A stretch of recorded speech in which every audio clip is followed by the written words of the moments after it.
대강절 네 번째 주일입니다. 돌아오는 금요일이 성탄절이고요. 오늘은 네 개의 촛불을 밝혔습니다. 이 깊은 대강절에 주님 오심을 사모하는 여러분 모두에게 하나님의 크신 은총이 임하시기를 축복합니다. 주님께서 왜 이 땅에 오셨을까를 묵상하면서 오늘 본문에 있는 말씀을 가지고 함께 나누고 싶습니다. 16절 말씀을 함께 좀 읽을까요? 다 같이 읽겠습니다. 시작. 그날에 사람이 예루살렘에 이르기를 두려워 말라. 시온아 내 손을 늘어뜨리지 말라. 시온아 내 손을 늘어뜨리지 말라. 힘든 일이 많은 한 해를 보냈지만 마음대로 된 일도 있고 또 그렇지 못한 일들도 있지요. 우리 주님께서 오늘 말씀하십니다. 내가 늘어진 너의 손을 끌어올리려고 왔다. 시온아 내 손을 늘어뜨리지 마라. 이렇게 말씀하십니다.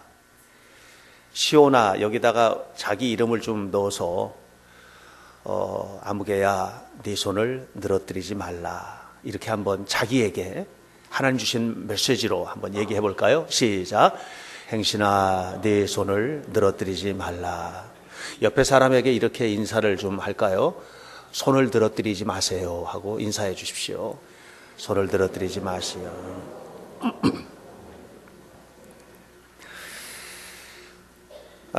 유진 피터슨의 The Message라는 번역 성경을 보면 이 부분을 이렇게 번역했습니다. 사랑하는 시온아, 두려워하지 마라.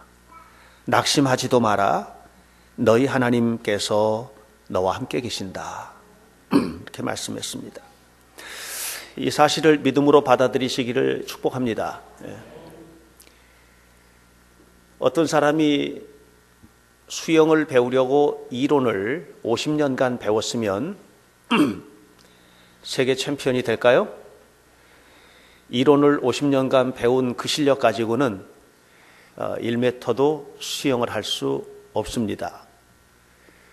수영을 잘하려면 물론 이론도 중요하지만 일단 물속에 빠져야 됩니다.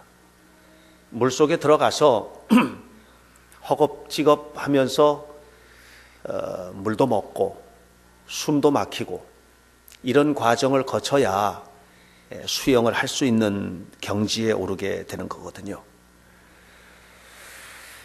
여러분, 하나님을 구체적으로 만나기 위한 몸부림이 필요해요. 우리가 신앙생활을 하는데 10년 믿으면 역사가 나타날 것 같지만 안 그렇거든요. 20년을 믿고 30년을 믿으면 큰 역사가 나타날 것 같고 평생을 믿으면 놀라운 일을 경험할 것 같지만 그렇지가 않단 말이에요.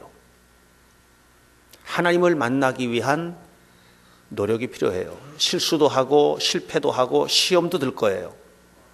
그러나 그런 모든 과정들을 거쳐서 우리가 하나님과 함께 동행하는 삶을 위해서 주님을 만나는 거룩한 만남을 위해서 노력하고 몸부림칠 때 그 속에서 믿음의 실력이 쌓여지는 거예요.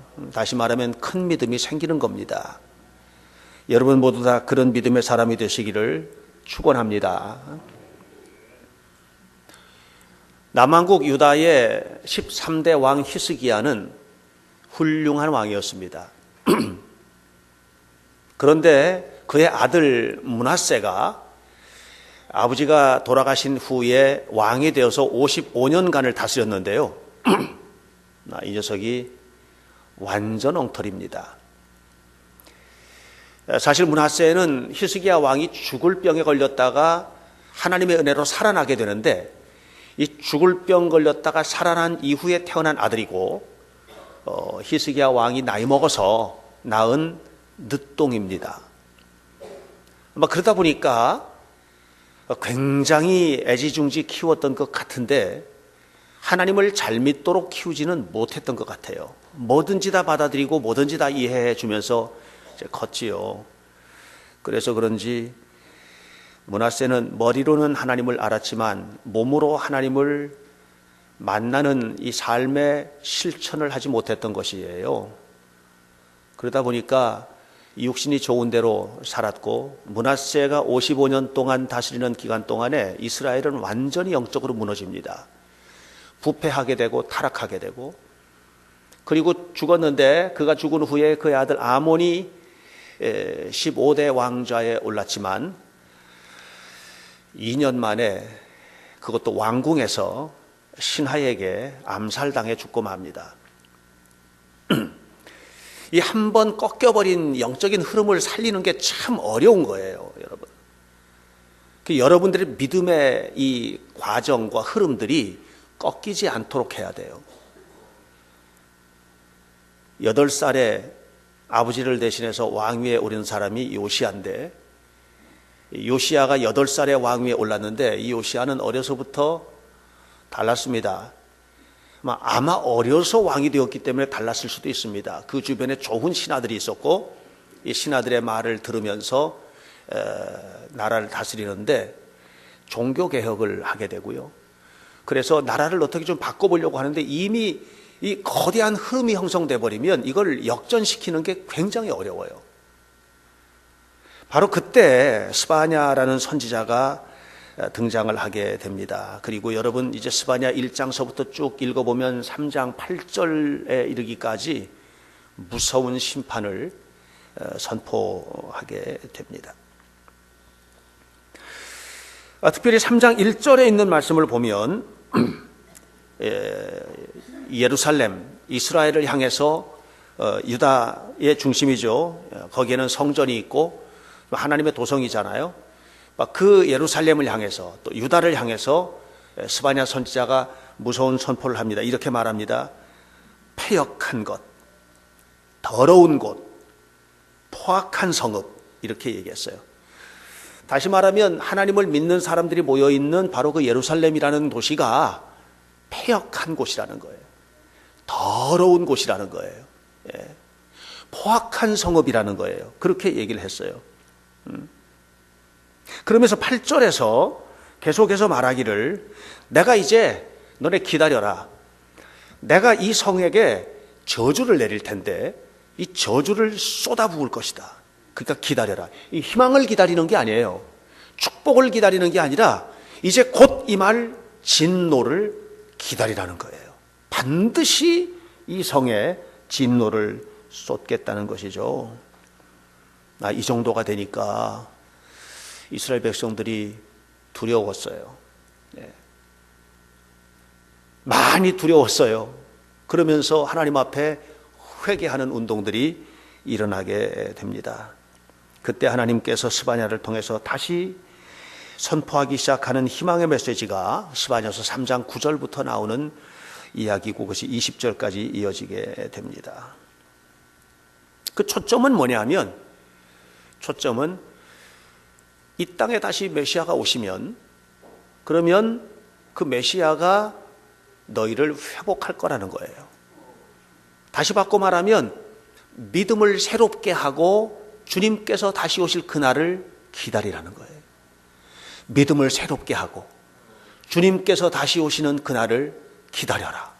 그날에 믿음을 지킨 남은 자들에게 하나님께서 놀라운 축복을 주시겠다고 하는 거죠. 현실의 상황은 아직 변화된 게 없어요. 그래서 현실적으로는 매우 어두워요. 현실적으로는. 오늘 여러분들 우리의 삶을 한번 생각해 보면 지금 현실적으로 매우 어둡고 매우 고통스럽고 여러 가지로 원만하지 못한 삶의 현장을 우리가 밟고 서 있을 수 있어요. 바로 그와 같은 현장에 우리 주님께서 선포하시는 것이죠. 미래는 희망을 기대할 수 있다라고 하는 것이죠. 특별히 그 희망의 아침을 기다리는 부류들이 있었는데 13절 말씀, 13절을 볼까요? 이스라엘의 남은 자는 악을 행하지 아니하며 거짓을 말하지 아니하며 입에 거짓된 혀가 없으며 먹고 누울지라도 그들을 두렵게 할 자가 없으리라. 다시 말하면 그 어두운 사회 속에, 타락한 백성들 속에 이렇게 믿음을 지키는 사람들이 있었다는 것이죠. 이 사람들을 일컬어서 뭐라고 표현했냐면 남은 자, 남은 자라고 표현을 했습니다. 하나님께서 예루살렘이 멸망할 때에 이런 사람 한 명 찾으셨거든요. 예레미야서에서 한 명만 찾으면 내가 이 성을 살려내겠다, 이렇게 얘기했거든요. 우리의 믿음을 한번 점검해 보는 겁니다. 주님 오심이 깊어지는 오늘 우리는 과연 어떤 믿음의 삶을 살고 있는가? 우리는 과연 어떤 사람인가? 우리는 지금 13절에 말하고 있는 바로 남은 자인가?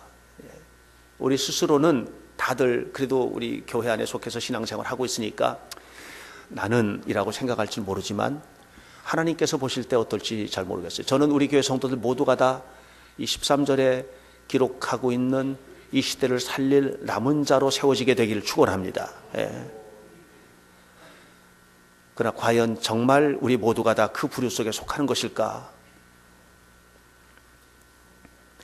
오늘 하나님께서 허락하시는 이 위로와 격려의 말씀은 이 남은 자들을 통해서 이루실 하나님의 위대한 역사를 이야기하고 있는데, 이 사람들이 역사의 그루터기가 될 것이고 그리고 희망의 씨앗이 될 것이라는 얘기를 하고 있는 거예요. 여러분들이 바로 이 시대의 희망의 씨앗들이 되시길 바라고, 어딜 가서 있든지 여러분 때문에 절망한 사람들도 만나서 희망을 꿈꾸게 되고, 또 우리 교회가 여러분들의 헌신과 봉사 때문에 앞으로 2016년을 희망 속에서 바라볼 수 있다면 여러분 희망의 씨앗들이죠. 그런 희망의 씨앗들이 되시기를 주 예수님의 이름으로 간절히 축원합니다. 이런 희망의 씨앗들을 통해서 하나님께서 이루실, 이 메시아가 오시면 이루실 그런 축복의 나라는 어떤 나라인가? 세 가지가 이루어지는 곳이다 얘기를 합니다. 첫 번째 15절입니다. 다 같이 읽습니다. 시작. 여호와가 내 형벌을 제거하였고 내 원수를 쫓아냈으며 이스라엘 왕 여호와가 내 가운데 계시니 네가 다시는 화를 당할까 두려워하지 아니할 것이라. 용서입니다. 여러분, 하나님께서 우리의 모든 삶을 용서하셨음을 믿으시기 축원합니다. 우리가 삶에 위축되는 이유가 뭔가요? 뭔가가 있기 때문이에요. 그 뭔가, 다시 말하면 양심의 가책이 되는 뭔가가 있기 때문이고요. 하나님 뜻대로 살지 못한 무언가가 있을 경우에 우리는 위축됩니다. 내가 당연히 살아야 할 모습대로 살지 못하면 우리가 위축되거든요. 내 속에 죄가 있을 때 이 죄 때문에 사람 만나는 게 위축되고, 또 내가 무슨 꺼리낌이 있을 경우에 이 꺼리낌 때문에 교회에서 집사님 내년에는 좀 함께 일합시다 그러면 이 내 안에 있는 그 해결하지 못한 문제 때문에 위축되어서 아니에요, 제가 아직 믿음이 부족해서요 라든가 이런 부정적인 대화를 할 수밖에 없습니다. 뭔가 마음속에 가지고 있는 남편이 아내 얼굴을 바라볼 때 위축될 수 있고, 뭔가 거짓말을 했거나 잘못한 것이 있는 자녀가 부모 앞에서 눈을 똑바로 뜨지 못하는 것이죠. 우리가 삶에 위축되는 것, 삶의 의욕과 용기를 상실하게 되는 이유가 뭐냐면 우리 안에 있는 해결하지 못한 어떤 문제 때문에 그런 것이라는 거예요. 그런데 우리 주님께서 말씀하셨어요. 이렇게 여호와께서 네 형벌을 제거하셨다. 여호와께서 네 형벌을 제거하셨다는 거예요. 저는 신학교 다닐 때 공부를 참 어렵게 했습니다.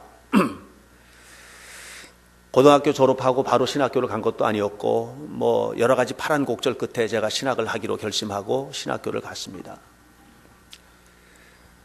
그런데 공부하는 모든 과정들이 어려웠습니다. 뭐 가정에서 넉넉히 뒤에서 뒷바라지를 해줄 수 있는 그런 여건들도 아니었던 그런 아주 어려웠던 시기였었기 때문에 매우 힘들었습니다. 그래서 참 여러 가지 많이 해봤습니다. 많이 해봤습니다. 아르바이트 하는 것 때문에 학교 끝나면 책보따리 붙들고 다른 신학교 앞에서 이렇게 펼쳐놓고 책도 팔고, 큰 행사들이 있으면 영등포 시장에서 김밥 띄어다가 그때는 그렇게 팔았습니다. 들고 다니면서 팔기도 하고 이런 일들도 해보고, 제가 한 학기에는 학교에 이제 등록금을 내야 되는데 등록금을 못 낼 형편이 되니까 학생회에서 제 사정을 알고 불우하구 돕기 헌금을 해가지고 그 헌금으로 2학기 등록금을 해결하고 학교를 다니기도 하고 뭐 그랬었거든요. 공부를 하고 싶은데 뭐 제가 책을 넉넉히 사볼 수 있는 입장도 안 되고 제 서재에 가면 전집이 별로 없어요. 전집이. 왜냐하면 전집은 굉장히 비싸거든요.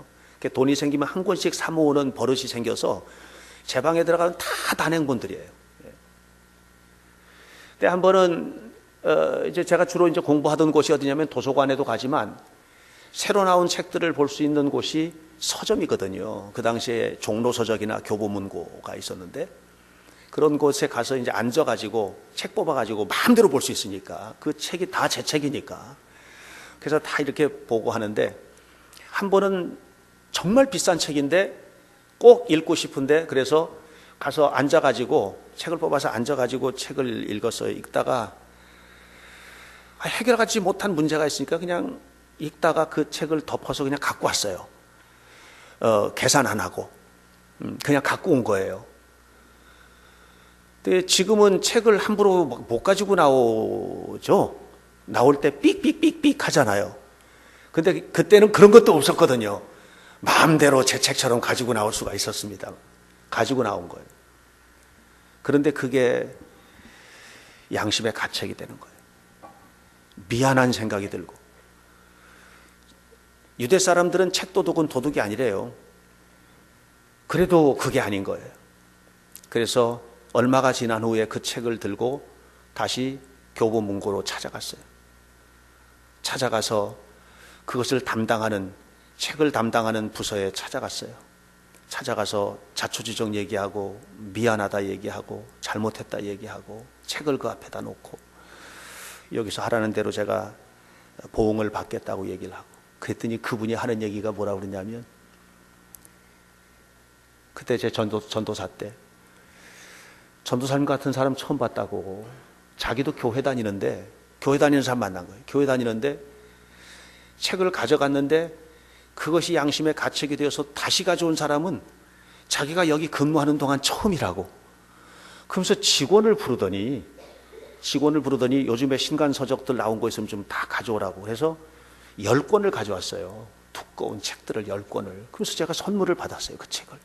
그리고 갈 때 어려우시니까 보태 쓰시라고 5만 원을 봉투에 넣어가지고 그것도 해서 제가 온 적이 있어요. 그런데 그 책이나 돈을 받은 게 기쁜 게 아니라 용서받았다고 하는 이제 이 죄책감과 내 안에 있는 것들이 용서받았다고 하는 이것이 나에게 얼마나 감사했는지 몰라요.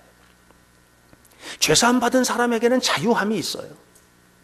이제는 그 얼굴을 봐도 두렵지 않고 용서받았으니까 내가 하나님 앞에 용서받았다. 내가 그 사람에게 용서받았다. 우리가 참으로 하나님을 만나고 그리스도 예수를 통해서 사함 받았을 때 우리를 정죄하는 어떤 소리에도 우리는 자유로울 수 있는 것입니다. 누가복음 15장에 보면 탕자의 비유가 나오죠.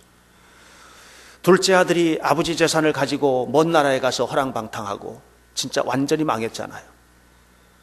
그런데 나올 때 한 짓이 있으니까 집으로 돌아가질 못하는 겁니다. 왜냐하면 아버지 돌아가시지도 않았는데 아버지 죽으면 물려줄 재산 나한테 미리 주세요. 그래서 그것 가지고 나와서 그냥 완전히 박살나게 쓰고 끝장내버린 거거든요. 어디 얼굴 들고 들어가겠습니까? 나중에 다시 아버지 앞으로 갑니다. 그러면서 21절에 이렇게 말합니다. 아버지, 내가 하늘과 아버지께 죄를 졌습니다. 이제부터는 아버지의 아들이라고 말하지 마십시오. 나는 그 소리를 들을 자신이 없습니다.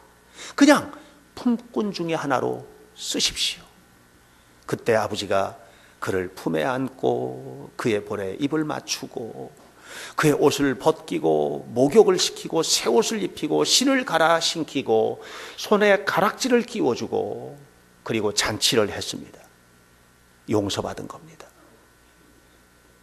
이 아들이 어떻게 살았겠어요? 이 용서받은 기쁨과 감격을 가지고 아마 그 큰아들, 집에 있었던 큰아들보다 더 충성스럽게 아버지 앞에서 살았지 않았겠습니까? 여러분, 우리가 하나님 앞에서 용서받은 경험을 가질 때 감격스럽게 하나님의 일을 할 수 있는 거예요. 내가 하나님께서 나를 용서해 주셨다.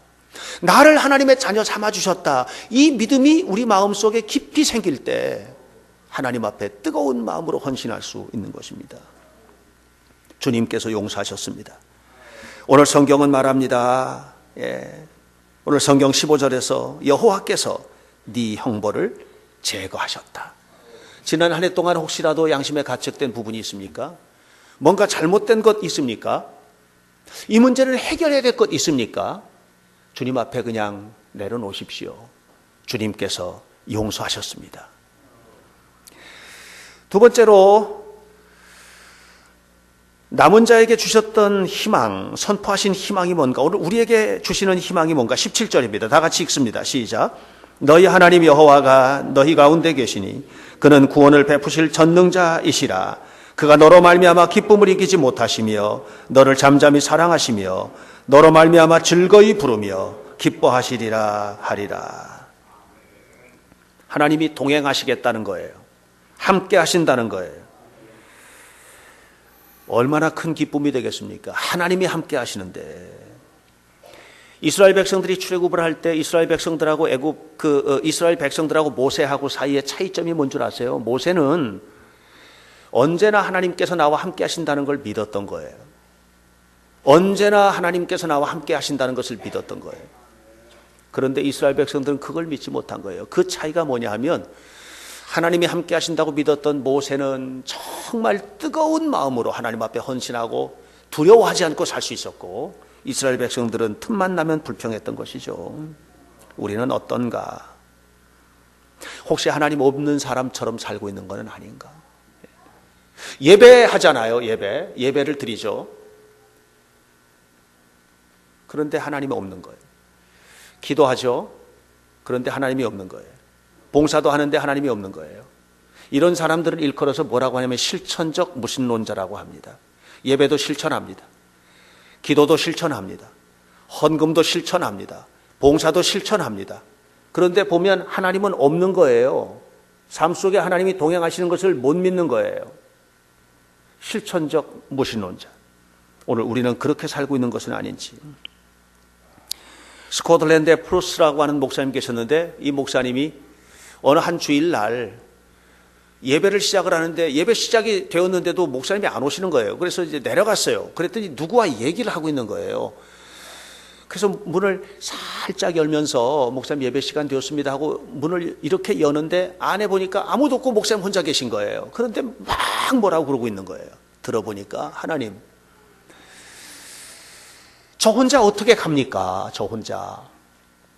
오늘 하나님께서 나에게 감동하시고 성령께서 나와 동행하시지 않는데 내가 어떻게 예배의 자리로 갑니까? 내가 어떻게 하나님의 말씀을 선포한단 말입니까? 하나님께서 함께 가셔야죠. 함께 가셔야죠. 뭐 그러고 있는 거예요. 우리도 그렇게 살 수 있지 않을까? 하나님, 제가 어떻게 우리 애를 키웁니까? 하나님 키워주셔야죠. 우리도 그럴 수 있지 않을까? 하나님, 제가 직장에서 요즘에 힘듭니다. 하나님, 저 혼자 내버려 두니까 그렇지 않습니까? 하나님께서 함께 가주셔야죠. 우리도 그렇게 할 수 있지 않을까? 그럴 수 있지 않을까? 요즘에 가정생활이 너무 힘듭니다. 하나님, 왜 이렇게 내버려 두십니까? 하나님께서 함께 가셔야 되지 않습니까? 그럴 수 있지 않을까? 하나님, 제가 이게 몸이 무너져 내리고 이렇게 병 걸리고 힘들고 이거 아시지 않습니까? 근데 왜 하나님 치료하시는 하나님이시다면서 나를 왜 이렇게 그냥 내버려 두십니까? 함께 가셔야 되지 않습니까? 이렇게 우리도 할 수 있지 않을까? 하나님은 스바냐서를 통해서 우리에게 말씀하십니다. 17절, 하나님 여호와가 너희 가운데 계신다. 계속 말하잖아요. 하나님 너 때문에 기뻐하신다. 하나님 너를 잠잠히 사랑하신다. 우리 하나님이 그렇게 하신다는 거 아니겠어요? 그러니까 담대해야죠. 담대해야죠. 시편 43편 2절에 말씀하십니다. 네가 물 가운데로 갈지라도 내가 너와 함께 갈 거야. 네가 강을 지날 때에도 내가 너와 함께 갈 거야. 네가 불 속에 지나갈 때도 내가 너와 함께 갈 거야. 불이 너를 사르지 못하게 할 거야. 강이 너를 침범치 못하게 할 거야. 약속인데 이 약속을 여러분들은 누리고 계신가 하는 것을 묻는 것입니다. 시편 23편의 다윗은 사망의 음침한 골짜기를 이겨낸 사람입니다. 사망의 음침한 골짜기를 이겨낸 방법은 하나밖에 없었습니다. 하나님이 나와 함께 하셨기 때문이라고 고백했습니다. 우리도 그렇게 살아야 되지 않을까? 지난 1년을 그렇게 사셨습니까? 그렇게 못 살았다면 왜 그렇게 못 살았습니까? 머리로만 하나님을 알고 산 것은 아닌가? 우리의 삶으로 하나님을 고백하고 살았나? 하나님은 우리와 동행하시기로 약속하셨습니다. 너희 하나님 여호와가 너희 가운데 계시니 하나님께서 우리와 동행하신다는 거예요. 이 사실을 믿으시고 주와 동행하는 삶을 구체적으로 실천하는 여러분들이 되셔야만 합니다. 그것을 위해서 주님이 이 땅에 오셨으니까요. 20절 말씀 함께 읽겠습니다. 다 같이 시작. 내가 그때에 너희를 이끌고 그때에 너희를 모을지라. 내가 너희 목전에서 너희의 사로잡힘을 돌이킬 때에 너희에게 천하 만민 가운데서 명성과 칭찬을 얻게 하리라. 여호와의 말이니라. 하나님이 우리를 사랑하신다는 거예요. 하나님이 우리를 용서하신다는 거예요. 하나님이 우리와 함께 동행하신다는 거예요. 그러나 무엇보다도 하나님이 우리에게 뭘 주시느냐 하면 너희에게 천하 만민 가운데 명성과 칭찬을 얻게 하리라. 축복하신다는 거거든요. 하나님이 축복하신다는 거 아니겠어요? 반드시 축복하신다는 거죠. 하나님의 복을 누리시기를 우리 주님의 이름으로 축원합니다. 이 복을 누리셔야만 합니다. 이기풍 목사님, 여러분 아실 겁니다. 제주도의 선교에 초석을 놓았던 분입니다. 청년 시절 노방전도 하던 사무엘 마포 삼열 목사님 돌멩이로다가 집어던져서 턱을 깨트려 버릴 정도로 망난이었습니다. 예배당에 불을 질러버리고 이랬던 사람이 바로 이기풍입니다. 그런데 그가 변화돼서 하나님의 사명을 가지고 제주도에 갔습니다. 제주도에 갔는데 선교가 너무 어렵습니다. 선교가 어려울 수밖에 없었던 것은 그 당시에 가톨릭 교회가 먼저 제주도에 선교를 했는데 이 가톨릭 교회가 관리들하고 결탁이 되어가지고 백성들을 힘들게 하는 일에 함께 해버린 거예요. 그래서 교회를 싫어하고 예수 믿는 사람들 싫어하고 성직자들을 싫어하고 이런 분위기가 제주도에 있었기 때문에 이기풍 목사가 가서 선교를 하시는데 너무 힘들었던 겁니다. 너무너무 힘들고 핍박을 당하고 고난을 당하고 그렇게 하니까 마포 삼열 목사님에게 선교사님에게 편지를 보냈습니다. 선교사님, 제가 너무 힘듭니다. 그래서 더 이상 못하겠습니다. 이제 육지로 가야 되겠습니다. 편지를 보냈습니다. 2달여 만에 답장이 왔습니다. 그때는 다 걸어서 인편으로 갔으니까요. 2달여 만에 답장이 왔습니다. 그 답장에 이렇게 기록되어 있습니다. 이기풍 목사, 나는 네가 던진 돌멩이에 깨진 턱이 아직도 낫지를 않았다. 이렇게. 이 얘기가 무슨 얘기예요? 내가 이곳에 와서 선교하고 할 때 너 같은 놈들이 던진 돌멩이에 턱이 깨지고 너 같은 놈들이 불지른 불 때문에 예배당이 타고 그 얼마나 고생을 하고 힘든 과정들 다 거쳤지 않냐. 그래서 이 땅에 복음이 들어오고 이제 복음의 축복이 왔잖아. 너도 그 일 하는 거다. 너도 턱이 깨져야 되고 너도 다쳐야 되고 너도 무너져야 되고 그렇게 된다. 그러면 제주도가 복음의 천지가 될 것이다. 이 얘기예요. 하나님은 우리를 축복하십니다. 여러분의 자식들 축복받게 하기 위해서 부모인 여러분이 턱이 깨지고 가슴이 무너지셔야 돼요. 그래야 돼요. 우리 가정에 하나님의 축복이 임하기 위해서 여러분, 부모된 여러분, 가족된 여러분이 턱이 깨지고 무너져야 돼요. 그래야 가정에 축복이 오는 거예요. 그냥 되는 게 아니에요. 여기 우리 청소년들도 있지만 아름다운 미래, 그 축복된 미래를 위해서 엉덩이가 짓무르는 그런 공부를 해야 돼요. 그렇게 해야 거기 하나님 도와주시지. 아무것도 하지 않고 우리가 하나님의 은혜를 받는다는 게 뭡니까? 해야 될 일을 하는 거예요. 믿어야 할 거를 믿는 거예요. 가야 할 길을 가는 거예요. 뭐가 우선인지를 깨닫는 거예요. 이걸 알아야 우리가 내 삶을 바치고 헌신하지요. 여러분, 턱이 깨질 자신이 있습니까? 준비하셨습니까? 하나님의 축복이 그냥 옵니까? 하나님 앞에 서야 되지 않겠습니까? 세상적인 것으로는 그냥 열심히 하면서 하나님 앞에는 눈곱만한 것도 양보할 일이 없는 그런 사람들 어떻게 축복을 받겠습니까? 하나님 앞에. 하나님은 여러분 축복하길 원하십니다. 축복받을 그릇을 예비하시기를 바랍니다. 하나님 앞에 복받을 그릇을 예비하시기를 주의 이름으로 축원합니다. 하나님 여러분 사랑하십니다. 반드시 복을 주실 것입니다. 너희를 천하 만민 가운데 칭찬과 명성을 얻게 하리라 말씀하셨습니다. 하나님께서 반드시 하실 것입니다. 반드시 하실 것입니다.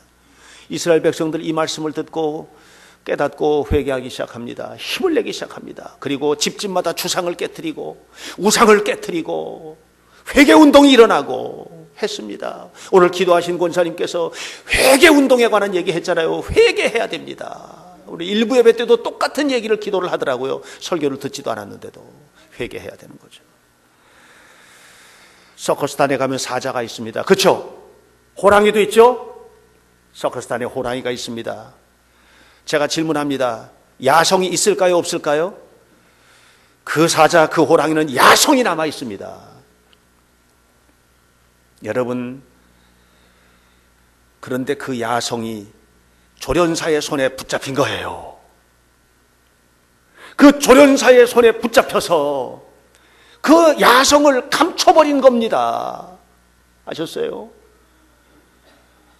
그 호랑이가 길들여진 것 같지만 길거리에 뛰어다니면서 사람을 죽이고 할 수 있는 호랑이란 말이에요. 오늘 여러분, 우리가 성격이 없어서 참는 게 아니잖아요. 우리가 하고 싶은 일이 없어서 주일마다 이곳에 와서 예배드리는 게 아니지 않습니까? 우리가 세상적으로는 하고 싶은 거, 가고 싶은 거, 쓰고 싶은 거 얼마든지 많지만 그런 것들을 절제하고 이곳에 나와 있는 것은 뭐냐면 우리의 세상적인 야성들과 세상적인 성품들이 하나님의 손에 잡혔기 때문 아니겠습니까? 더 잡히시기를 축원합니다. 더 잡히시기를 축원합니다.